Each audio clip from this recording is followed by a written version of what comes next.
But it's certainly possible. I don't believe that anything is impossible, and I'm glad that the Railways is thinking big, is thinking bold, and it's beautiful to see the enthusiasm that Mr. Prabhu has, and the way the whole railway system is geared up to look at powering the railways in a more efficient manner. I believe the workshop is looking at 5 gigawatt potential for railways. Actually, it's not difficult. I don't see any great difficulty in achieving that. I think they have about 8,500 odd railway stations. The Katra experiment has been extremely successful. The Honorable Prime Minister himself inaugurated it. You have announcements of a large number of railway stations soon going to be powered by solar. And in the railways you need power even during the daytime, so generating power through solar makes eminent sense. You have the offices there, you have the facilities for providing clean drinking water, the shops, I don't know if the coaches, when they come there, could also in some way benefit from that power. It's something which you all can discuss during the course of the day. But most importantly, Railways has a lot of land which is under encroachment now, or some of it is under encroachment, and which is a potential for further encroachments. And to my mind, there can be no better solution, no amount of policing can save the railway land from encroachment, particularly since it's spread out all across the country. In Mumbai, they must have lost very, very expensive real estate to encroachment. But just imagine for a moment if all of that land could be used for solar installation, whatever land the railway has, including the land where they have started a project which is stalled, either for lack of funds or for lack of the entire right of way. So they have bought land in stretches, and I don't know whether you're aware, there are projects which, as a legacy we inherited, announcements made as long as 1975, 40 years ago, which have still not been completed. Many of them for lack of the right of way through the stretch of the railway and other reasons. This government, of course, has stopped announcing all new projects. We are trying to focus to get this legacy sorted out, get these projects into operation so that they can serve the people of India, they can start transporting passengers, freight, earning some revenue for the railways. And in that sense, it's very efficient management of the railways that we have seen Honorable Minister Mr. Prabhu and before him Mr. Gowda run. But if we could put solar panels on this land, moving these solar panels at any point of time when they need to actually use that land is no big deal. Some of you could possibly guide us what would be the cost of moving a solar panel from one to the other place, and what would be the saving in terms of policing that land, potential loss of land, potential cost of rehabilitating those who have encroached railway land. Maybe an exercise which we could do during the course of the day. But clearly 5 gigawatt is not difficult. I can't mandate it, but I do hope the railways will only use domestic equipment for powering their requirements and absolutely not allow any imports to come in. Modules, of course, we have enough capacity. Cells, I'm trying to encourage people to set up more capacity. It's a chicken and egg story. Once they see visibility of business and demand, I'm sure more investment will come in. And as we get polysilicon wafers into the country, we'll of course make it compulsory to use only domestically produced wafers also. So you are from the railways, gentlemen. I do hope you'll make sure that absolutely not a single rupee of business, irrespective of price, even if it's slightly more, goes to any imports. The CPSU should only use domestic equipment, particularly after all that has happened in the last few months. I won't repeat that. It's important that we support our domestic industry, and I think the whole world is looking at it now. So we don't need to be apologetic about it. In fact, Yesterday I was talking to the Honorable Commerce Minister late last evening for that matter. And it's food for thought for any of you who would like to research it. Maybe you could help me research it. Areas where other countries do not allow India to participate, I believe we should not allow those countries and their companies to participate in India. So there are certain countries which came to my attention recently. Actually, people should stop taking appointment from me and coming to meet me because it costs them dear. A company from a particular country came and met me saying that they want to invest in India and invest in a certain sector of the power value chain. And in the course of conversation, I casually asked, in your country, can PGCIL also invest? Because I am looking for more frontiers for our PSUs to invest. And they said, no, our country doesn't allow investment from other countries in this sector. And since then, I've been struggling that we have to make sure that this stops in India. We are not like with there are ladies here, so I can't use the right expression. And I'm often misquoted, and actually my colleagues keep telling me, talk less, talk less. But honestly, would all of you not agree with me when I say this? And then I instructed my office, they set up a committee, and we are good at committees. Every government is good at committees.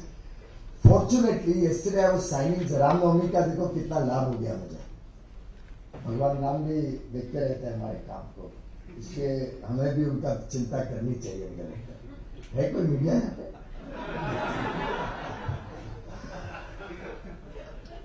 But I was doing my questions and there was an answer to a question in which that particular topic was being addressed. And in the election I saw there are some bids where the same companies have bid. And I immediately called up the power secretary. I said, why have you not taken action as yet? He said, a committee is looking at it. And I've talked to other colleagues, it's a little difficult. How can we stop any country from investing when there's 100% FDI in that sector? So what nonsense, we have to stop it. So I called up the Commerce Minister, and that's what has set the chain going. And I think this is how India should protect our domestic industry, should encourage our domestic industry, and try to bring level playing field wherever in the world we are discriminated against. We won the UP election, by the way, with a large political plank being no discrimination of any sort. And I think the same applies to international trade. You can't have a situation that a particular country comes and files a complaint against us for helping our domestic industry and then do the same in their own country. So these are areas in which I have very strong views. All those who are here from the railways, please make sure it's 100% domestic procurement because you're using it for your own requirement. CPSU requirement, there's no restriction on supporting domestic industry. Now with the prices so low, balance of plant equipment also largely Indian. If there's anything which is not Indian, I told you guys to tell me what more do we need to do to have the BOP equipment totally indigenous. Now the solar piece has become very small, as I discovered from the recent bids. So I think it's very much eminently doable that even if it's a slight cost more, we make sure that domestic industry gets a leg up and we see more and more empowerment of the domestic industry. The Railways also has embarked on an excellent program to accelerate the electrification of railway lines, which also will bring down the energy cost significantly. I believe you have some program called 41K to save 41,000 crores. एक zero और add कर दो, कुछ और सोचो. अभी 2 रुपए में अगर बिजली मिलेगी. But diesel is another area we have to put an end to. It's certainly not doing us any good. We are importing petroleum products when we have so much sun, wind, water in the country. Let's try and expand the footprint of renewables. It's good for the country, it's good for the next generation. All these young kids here, I'm sure, want us to save the planet and save the world for them. So let's all of us contribute in that. Of course, must compliment you, Aruna. You're doing an excellent job. Your think tank, I believe, is rated amongst one of the most independent and well-managed think tanks. I must compliment you and all your colleagues for the good work you are doing in my sector. Of course, I have a complaint. I tried to wean him out of EEW, CEW and come and work for me, but he refused. But then you're doing good work in your organization, and please continue to do that. In terms of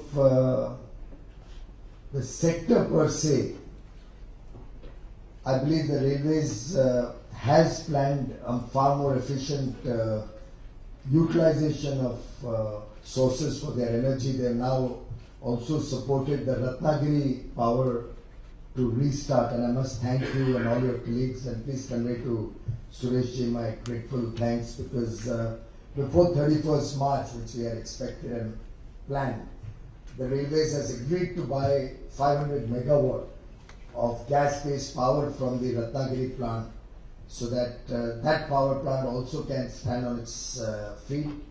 It will support the LNG terminal restart and then expand the LNG terminal, so that LNG becomes an independent business vertical, working profitably, and the power plant gives them enough power so that the auxiliaries that are required to run the LNG plant, my God, at this speed I could probably apply for an engineering degree. I hope I don't forget my finance, but I have to protect my turf. But it's really been an example of how we can support each other, work as a team, break the silos between different departments and ministries in the government. And the revival of the RGPPL is one very, very good initiative and example of how different ministries, the Ministry of Railways, the Ministry of Petroleum and Natural Gas, the Ministry of Power, the Ministry of Environment, the Ministry of Finance, all worked as one team to protect investment in India, protect jobs in India, restart a project that otherwise would have caused severe stress to the banking sector, which would have caused job losses, which would have actually derailed an initiative to support the gas-based power plants. And I must thank Railways, because that was an important pivot for achieving this success story. Today I read in the paper something about the gas-based power plants not restarting. I'll take this opportunity to just let the people know. We did support the gas-based power plants for 2 years, but towards the last 6-8 months, nobody was buying power from them. Now this is where a virtuous act becomes a vice or a guillotine around your neck. And I thought bringing down power tariffs and power price in the country was a virtue, and I thought I was doing my job efficiently. But the cost of that is being paid by these gas-based power plants, because nobody is going to buy this power from these plants at any price today. It's available at such affordable and low prices across the country. The last few days I've been monitoring, particularly because of this scorching heat and summer, since the power demand has gone up significantly. I've been monitoring to make sure that we don't see any stress in the system. And I'm delighted to share with you that even through the last few days, power was available almost across the country, any time of the day, including the peak hours, at very, very low prices, probably at prices which are 1/3 or 1/4 of what they used to be 3 or 4 years ago. 1/3, that's a reduction of over 60%, in some cases over 70% compared to what it was a few years ago. Now when power has become so affordable, that's how we're going to be able to get the DISCOMs in good shape. That's how we're going to be able to get them to give 24/7 power to the entire country. And of course that will also be a challenge on renewables, because that price has to come down. And there also we've had significant success. When you saw just the first wind-based tariff-based bidding, 3 rupees 46 paise. Now, of course, that could be a price for certain regions where the wind load factor is very high. It may not necessarily be a benchmark, but I'm confident as the volumes increase, this price could even further be better. And that's the strength and power of honesty, where you run your program in a non-discriminatory manner, where everybody has a ability to bid and be a part of the business. It's the power of scale. India added more than twice what it had the previous year, over 5,000 megawatt of wind power in the last 1 year alone. Solar, of course, we are at about 4x what we were 3 years back. And all of this has added scale, has brought new technologies, and brought the prices down to affordable levels. Otherwise, ultimately, you can't support the renewables if they are not at competitive prices. And in that same street, the gas today will also have to become competitive. And I think all those with gas plants will have to move the needle. They cannot always be looking for crutches from the government. They'll have to go around the world, look for cheaper sources of power. They'll have to negotiate better terms, longer terms.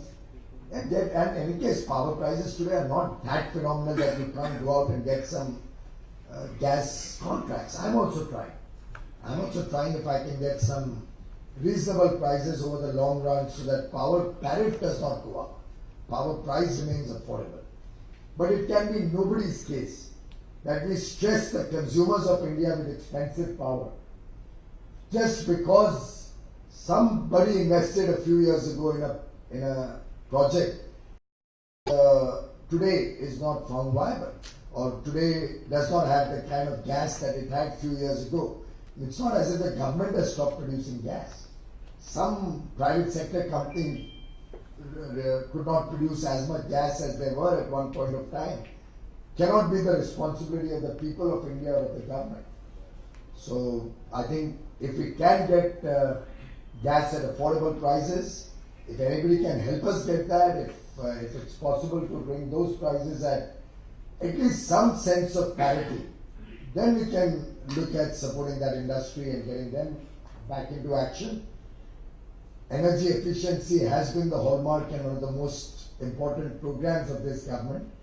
In fact, when I look at the growth, while we are growing far faster than what it was in the previous 10 years, our first 3 years of power consumption growth has been more than the CAGR of the last 10 years. But one must also bear in mind that this is on the back of huge amount of energy efficiency measures. The company ESL alone has sold over 220 million LED bulbs, apart from LED tube lights, energy efficient fans, the PAT program. But the private sector also has sold over 270 million LED bulbs. When you put all of that together and see what could be the potential growth in energy consumption if we had not implemented this energy efficiency program. And Aruna, we could do some study on that. Independent study. We actually found that it could have otherwise resulted in an additional CAGR of over 3%. So effectively the country could have seen 9.5% growth in electricity consumption. Again, a virtue where we are saving electricity, saving your electricity bills, becoming a cause of complaint and criticism. So of course I don't mind this kind of criticism, I'm happy. Only thing is that the criticism comes for lack of understanding and research and serious thinking behind what is said. In fact, that is what I had tried to share and kind of give food for thought in an interaction and an informal interaction I had with some editors day before yesterday, which I'm told yesterday was going around on WhatsApp as a message that I threatened the editors or whatever. I told them to mend their arrogant ways, some such word I read. I just fail to understand. Either in this world we should just all of us stay at home or in our office and stop interacting with anybody for lack of being understood. But all that I was saying was there should be more research, more understanding, more thought being given before one writes anything. Because after all, whenever anything is written or spoken, it carries weight. Suppose I say anything standing here, it carries some weight. Not because I am saying it, because I have a particular position, and that position is saying. And after all, you all listen to each word carefully to either pick a business opportunity, pick a thought, an idea, or pick a fault. Any one of them, which is all fine. Even the fault is equally fine with me. But what I only wish, and that's why I complimented you, Arunabh, and your think tank, for the detail in which you do your research, for the proper analytical studies that you come up with. And they're often critical of my work or critical of the government, which is fine by me. As long as it is a studious research, as long as it's based on fact and serious thinking. And that's all that I was trying to tell friends in an informal conversation. But it's sad, I think not much can be done in some areas. But I'm delighted that the railways has also joined the energy efficiency movement and has tied up with ESL so that we can have 100% LED being used throughout the railways. I think even if you go to see, I don't know, many of you might be people who don't travel in railways. I still do. And I see a distinct improvement in the way the railways is kept, cleanliness of the toilets. I make it a point to go to the toilets in every station which I use in the railways. The metro is a shining example of very efficient working. But I go to railways, I go to Sri Mahavirji, for instance, in the railways, so I go through 2 other states, right into Rajasthan, into the interior. Spick and span railway stations, clean as hell. A lot of encroachments are out on the railway stations. New escalators are being put up. I always go to the toilet and I see a marked difference and an improvement. So I can see that the railways are really working hard in different areas to bring in efficiency, bring in better customer service, passenger amenities, freight, for the first time in years and years. And I myself used to complain till 2 years ago. For the first time, Mr. Prabhu called me every month to demand more railway freight for his system from the coal industry. He said, Piyush, you had promised me so many rakes in the beginning of the year, they're not happening. That's the kind of leadership that this country needed. And I'm delighted that Mr. Suresh Prabhu has changed the way the railways used to function, has changed the thinking of the railways from one of populism to one of efficiency, to one of serious customer satisfaction, to one of implementation rather than promise, and to one which is going to become the engine of India's future development and growth. Thank you to the railways. Thank you to all of you.